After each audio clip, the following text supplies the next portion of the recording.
Assalamualaikum warahmatullahi wabarakatuh. Perkenalkan, Waalaikumsalam warahmatullahi wabarakatuh. perkenalkan kami dari kelompok 14 akan mempresentasikan tentang etanol pengganti bensin di Indonesia. Kelompok kami beranggotakan yang pertama ada Agung Sudrajat, kedua Almer Naufal, ketiga Andi Kurniawan, keempat Muhammad Fadil, dan kelima Rifki Akmal Alauddin. Yang pertama yaitu sejarah etanol sebagai bahan bakar. Produksi bahan bakar etanol mencapai puncak selama Perang Dunia II, dan karena kapal selam Jerman menghancurkan pasokan minyak, maka campuran etanol sebagai bahan bakar meningkat sampai 50% pada tahun 1943. Nah, setelah perang usai, harga minyak yang mulai menyebabkan campuran etanol pada bahan bakar hanya digunakan tidak merata.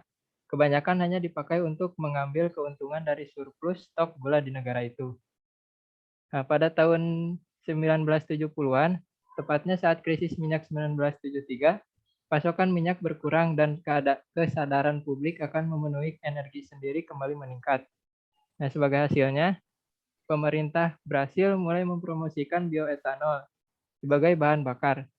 Program alkohol pro alkohol atau dalam bahasa Portugisnya Programa Nasional do Álcool diluncurkan pada tahun 1975, merupakan program nasional yang dibiayai dan oleh pemerintah untuk mengatasi masalah krisis minyak.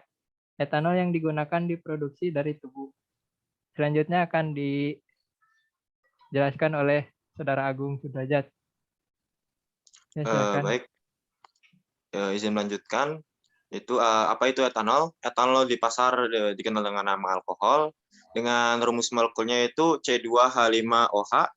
Dengan karakteristik yang pertama mudah terbakar, larut dalam air, biodegradable, tidak karsinogenik, dan jika terjadi pencemaran tidak memberikan dampak lingkungan yang signifikan. Hydrous etanol atau 95% volumenya, yaitu etanol yang mengandung sedikit air, campuran ini digunakan langsung sebagai pengganti bensin pada kendaraan dengan mesin yang sudah dimodifikasi. Ada pula yang namanya anhydrous etanol atau dehydrated etanol, yaitu etanol bebas air dan paling tidak memiliki kemurnian 99%. Etanol ini dapat dicampur dengan gasolin konvensional dengan kadar antara 5 sampai 85%. Dan etanol ini dapat diperbarui atau diproduksi dari tanaman pangan, contohnya dari tebu. Oke, lanjut. Kenapa etanol? Karena etanol ini memiliki sifat-sifat yang hampir sama dengan bensin, memungkinkan terbentuknya campuran bensin dan etanol yang homogen, sehingga akan menghasilkan pembakaran yang sempurna.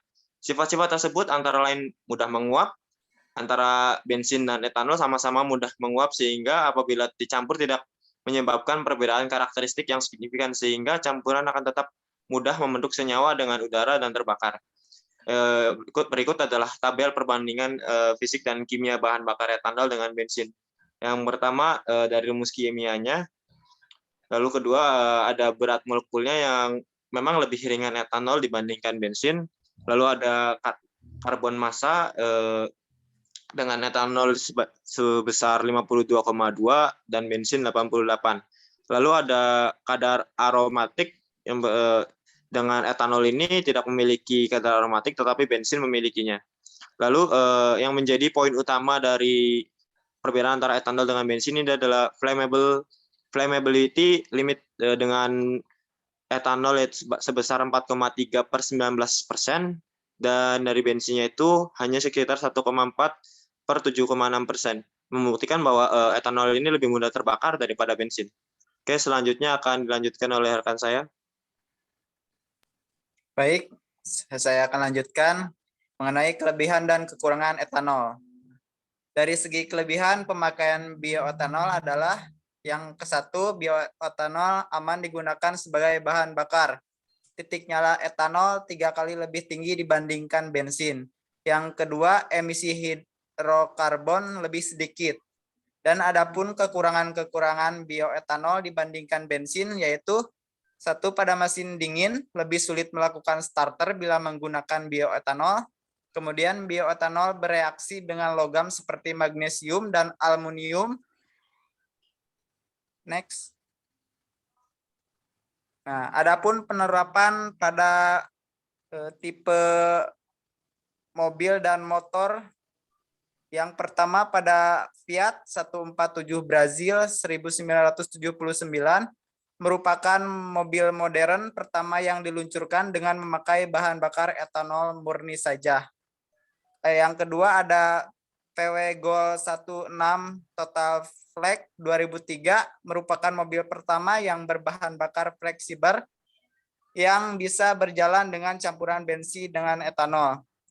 Kemudian ada Honda CG 150 Titan MIG 2009 diluncurkan ke pasar Brazil dan menjadi motor berbahan bakar fleksibel yang pertama dijual di dunia. Nah, kemudian di sini juga ada mobil Suzuki Karimun Wagon R GS AGS. Suzuki yang memberikan syarat bila ingin menggunakan salah satu bensin campur alkohol, dianjurkan bensin tanpa timbal dicampur tidak lebih dari 10% etanol dan pastikan nilai oktan tidak berkurang. Slide selanjutnya akan dijelaskan oleh rekan saya. Silahkan. Oke, saya akan mulai menjelaskan tentang perkembangan etanol di Indonesia. Jadi, Kementerian Energi dan Sumber Daya Mineral atau KESDM sudah merilis yang pertama Peraturan Menteri ESDM Nomor 12 Tahun 2015 yang di dalamnya menyebutkan bahwa penggunaan bioetanol E5 diwajibkan pada tahun 2020 dengan formulasi sebesar 5% etanol dan 95% bensin dan meningkat ke E20 pada tahun 2025. Kedua, terdapat kendala, kemudian pemerintah merevisi penerapan bioetanol tersebut dengan menurunkan kandungan etanol menjadi 2% atau E2 dalam kurung. Setelah serangkaian uji coba dilakukan termasuk dengan Pertamina, penerapan E2 pun masih jauh dari harapan karena terkendala ongkos produksi yang masih tinggi, sehingga kehadiran etanol kurang kompetitif sebagai bahan bakar alternatif untuk kendaraan. Jadi ini untuk nama perusahaan dan juga kapasitas dan lokasinya yang memproduksi etanol. Bisa dilihat dari nomor 1 sampai dengan nomor 13. Selanjutnya akan dijelaskan oleh rekan saya, Almer. Oke, terima kasih. Mungkin langsung lanjut aja ya. Yang selanjutnya ada kendala yang dihadapi oleh Indonesia.